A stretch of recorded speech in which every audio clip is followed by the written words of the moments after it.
advantage of over 100 meters, close to 120 meters. Here's Hilda Pedersen being pursued by Viola Bauer. Take us back a couple of years. Hilda Pedersen was skiing for Norway. A big problem which turned the whole relay round. Yeah, in RelayWom3OberstdorfWCH. Indeed, Norway were leading. She had a good lead, but in the longest downhill she had a fall. I can't see why she should fall in that curve at that leg, but she did, and Germany came and overtook the lead. Claudia Kunzel on that third leg coming through, and then after that it was really history. Norway couldn't recover, and it was Germany, Evy Sackenbacher, anchoring them to gold. And Hilda Pedersen not able to get away from Bauer. They're not really closing on Baranova. So it seems like Hilde Pedersen is not in her best shape for these championships. The camera angle there foreshortening. It looks as if she's closing, but in fact that gap is pretty stable at the moment. But not as big as it was a couple of 100 meters ago. I think it's not more than 15 seconds at the moment. And this is really interesting. Pedersen having to give way to Viola Bauer, who's more effective up the slope. Koitunen off in fourth place. Confortola just back there in fifth behind. So Viola Bauer moving Germany into the silver medal position. Norway back down to bronze. But still, of course, the rest of this particular rotation before they change again. And when they change, it'll be the same track, but they'll skate as opposed to stride and glide. But I also think the Russian girl is struggling a little. Her grip is not the best. Yeah, but once she gets up the top of this hill, if she's up there, she's in the right place at the right time to take advantage of the downhill speed. And Pedersen counter-attacking here on the climb. And you see the gap is only 14 seconds. It was 24 after 2.5 kilometers. That's a 10-second loss of time. And Team 9, that's France, Elodie Bourgeois-Pin doing pretty well. Italy falling back, the Czech Republic are falling back, but they will get a boost with Neumanova. And the snow, Inge, is now becoming heavier. Yeah, and that's no good for the Russian in the lead. It's a lot of snow in the tracks just now. Down the hill she comes, though, and she's got this clear advantage, but the others have got her in her sight, most notably Hilda Pedersen. Now, Hilda, this is not the moment to fall again. Just keep focused and concentrate and come down into the stadium. Baranova is over the bridge. But the gap is not more than 10 seconds at the moment. So, Baranova, who's going to hand over to Yevgenia Medvedeva-Abrutsova on the third leg. And for Norway, it's going to be the in-form Kristin Steirer, who really has been skiing very excellently. But you can see the snow accumulation there as as Baranova comes in. This is really hard work. So Medvedeva goes off on her way. And away goes Kristin Steirer, and I think these uphills might well suit her. And I think it's also very important for the Norwegian team to have the gap only 7.2 kilometers. For Steirer it's possible to come into the back of the Russian girl rather soon. And going away in third place there, Evy Sackenbacher from Reitenwinkel. There's the Czechs, there's Neumanova, the heroine of last Thursday, her first ever World Championship, her major championship gold medal. Pursuing her there, the Italian, this is Sabina Valbuza, Bubu's sister. And of course, Bubu Fulvio with a fantastic silver medal behind Pietro Pilacotra in the men's 15 free. So it's by no means over yet as they go up the first of the two moderate climbs. And as you can see, Steirer's just getting a sight of her, which is really important. The more that Steirer can keep visual contact, the more motivated she will be. Of course, and but I think the gap is almost the same. Steirer in picture there, this talented 23-year-old from where? Finnmark, Samiland. Yeah, and that's the north in Norway, north of the polar circle. They have no light in the winter time, only night all the day. Look at the way she has fantastic power to weight ratio. We were talking about this the other day. She is so slender, only what, 45 kilos? Yeah, almost 50 I think, but not more than 50. And as you see the handover again, let me just go through. It's Evy Sakenbacher on skate for Germany. It's Steyr on skate for Norway. It's Medvedeva on skate for Russia. For Kazakhstan, it's Kolomina. And for Sweden, it's going to be Ellen Ek. Italy have got Valbuza. The Czech Republic have got Neumanova. And France have got Karine Philippot. This, the situation as they change from classic to freestyle.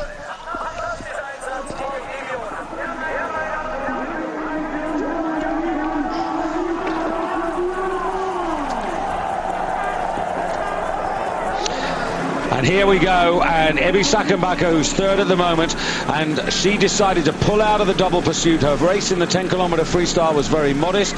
She decided to pull out, thought she wouldn't be ready for the double pursuit. She's had that extra little bit of rest, and the way she's skiing at the moment, she's got zest. Yeah, she seems strong, Evy Sakenbacher. She had a gap up to Steyr 3 seconds by the exchange.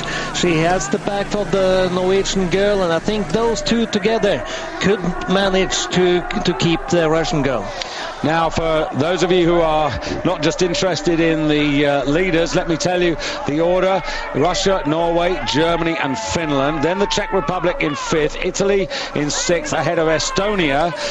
Kristina Smigan skiing for them. Kazakhstan in 8th place, a little disappointing. Sweden have dropped down to 9th, so a lot of pressure on Ellen Ek to move the team up to give it a more respectable result. Then Belarus, Switzerland, who were the surprise bronze medalists in Salt Lake City, ahead of France, who are losing time, and then Japan, of course, in 13th place, the host for the 2007 Nordic Ski World Championships. But the girl from Kazakhstan was faster than the Russian girl in the second leg. Well, Kazakhstan, we said that they've got a good squad. That was Yatskaya, and Kolomina now has to build on that. And Kristen Steyr with Evy Sakenbacher. These two have got to try to get to grips with Medvedeva, and they are doing that now. And that's a terrific shot. It just starts to give you, doesn't it, Inge, the impression of the climb, and Steyr will try again. And I think Steyr will do the double. Okay, she went up to paddling also for Steyr, but she's very good in the technique in the upper steep upper hills, Steyr. And of course, Steyr, a bronze medal in the pursuit, having finished 10th in the freestyle, so she's skiing everything there. But of course, in Pragelato in January, that fantastic victory in the pursuit there. She comes into these championships with huge confidence. But there should be a stronger, much more heavy course for the free technique for Steyr. I think it's not enough to keep the Russian girl. She also had to go away from her with Chapalova in the last leg. Yeah, but she does have, as you can see, that she's still got over 3,200 kilometers to go on her leg. So meter, not kilometer, meters, I should say. Only 4 seconds. It was 7. And there's Neumanova leading the next chasing group there with Sabina Valbuza, and we'll get a time check on them. What sort of work do they have to do to get up to the leaders? The Czech Republic, Italy, and looks to be Finland there. Who? What about Saarinen in the third leg? She was number 4 for the exchange, and now she is losing a lot of time. She didn't have a very good race the other day, Aine-Kaisa Saarinen, and I think that she's in trouble already. But they do have Lisa Lasilla, their top racer, on the anchor leg. But Saarinen's got to find some improvement. Back they come into the stadium. Great atmosphere. Really good idea that the spectators are allowed to get on the inside of the curve to get as close as they can for the action. So 3, Russia in gold, Norway in silver, and Germany in bronze. Germany delighted with the silver medal on the ski jumping hill last night. By no means certain that they were going to pull that off, but that team rose to the occasion, and I get the impression here with Evie Sackenbacher that the Germans are rising to the occasion. They've got Claudia Kunzel on the last leg. So just 2 or 3 seconds separating them now as they climb out of the stadium. And at the moment it's difficult to see, Inga, anybody else getting into the medal chase. I'm impressed of the German team. They haven't the strongest team here in Oberstdorf. They have been sick in the front of the championships, and here we can see Evie Sackenbacher together with Steira. They are keeping the Russian girl. But I tell you what I think Evie's doing, which is really good. She's actually taking a quiet ride. She's letting Steira do the work, and when it gets to the business end of this loop, at the top of the climb, watch for Sackenbacher, because Sackenbacher, after all, at her very best, is a really terrific sprinter, the Olympic silver medalist in sprint, and she could just close up and at least give Claudia Kunzel an equal chance going out on the last leg. Just now, Germany also have a chance for the gold medal in this relay. Well, that would be really something. It really would be a big surprise because, as you said, a sickness, a disrupted preparation. Not much has gone right for Jochen Belli, the man who is the head coach of their team, the inspiration, really, for the German cross-country team. They probably deserve a share of luck, okay? They've got the gold and silver medals on the first Nordic combined competition, but for Belle, he really needs something here. And we can see the glide for the German girl is better when she is behind the 2 others. It's not good to be in the front downhills. But now Steira soon must pass the Russian girls to have a gap for the last leg. Yeah, Marit Bjørgen versus Julia Chapalova. It's going to be arguably a repeat of the fight that we saw in the double pursuit. But the course is easier here than it was in the pursuit. But Julia Chapalova, in the sort of form she is, and she's an experienced anchor racer. Not that Marit isn't, but you probably just give the edge to Julia. I think it can be easier for Marit Bjørgen to follow Chapalova for a sprint here than it was a couple of days ago. Well, that's true, isn't it? Because in their way, they're both great sprinters, but probably Marit the greater sprinter, although Julia won the limit ago, Inge, that probably it was between the front 3. But look at Katarina Neumann-Over. She's got the gap to just about 50 meters, and traveling right behind her there is Sabina Valbuza. They're working so hard, those two, but they've done a fantastic job. At the second exchange, they were 28 seconds behind, and really that time must be less than half of that now.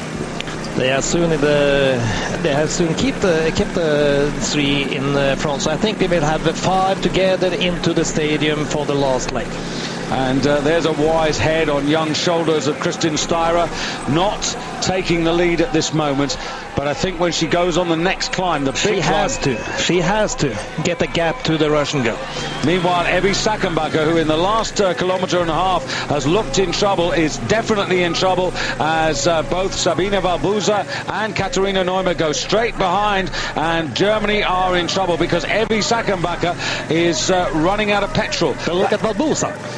Yeah, Valbuza on the right of your screen in 3rd place in the red hat there. Then Katarina Neumann-Over. The Czechs, well, their last best result was when they were 4th in the Olympic Games. That was when Russia withdrew as a result of the tests that were coming through about Larissa Lasutina. And the worrying thing for German fans is that Evie Sackenbacher, after looking so good, has fallen into a hole. The energy has drained out of her. There's nothing left. Look at that. That is so labored, and I'm not convinced it's the skis. No, it's the shape just now, but the gap mustn't be that big, so Claudia Kunzel will be too many seconds behind for the last leg. So she has to struggle now. Well, the Czech Republic, they used to be represented on the last leg by Hanusheva, who was always nicknamed the Little Katerina, but she's not in the team. But they've got another youngster, Ivana Yanikova, and I wonder whether she can live up to the work that Katerina Neumanova has done. Neumanova has done a great job, but those front two have used a lot less petrol, and they're coming down the hill now, turning left, then turning right, and Styra hasn't got to the front. It's still the Russian, Yevgenia Medvedeva-Abrutsova, who's coming in. And what sort of speed have they got? 54. Now, that's the fastest descent we've seen. That is 4 kilometers faster than in the Classic, which is what you would expect. Styra being caught here by Valbuza for Italy, Neumanova for the Czech Republic in 4th place, and what a fantastic job Sabine Valbuza has done. The question is, can Ariana Follis hold on and keep up the good work? But it is going to be Medvedeva who passes on to the golden girl. That's Julia Chapalova to take us into the last leg. And Julia Chapalova already with gold and silver medals. And she on the left there, but a very good change for Norway by Marit Bjørgen, who was very quick, very smart, and gets away nicely. But that was important for Russia to have the gap 3 seconds before the Norwegian the team. It can be a problem for Marit Bjørgen to keep those 3 seconds. Now from Oberwiesenthal, all Germany's hopes are pinned.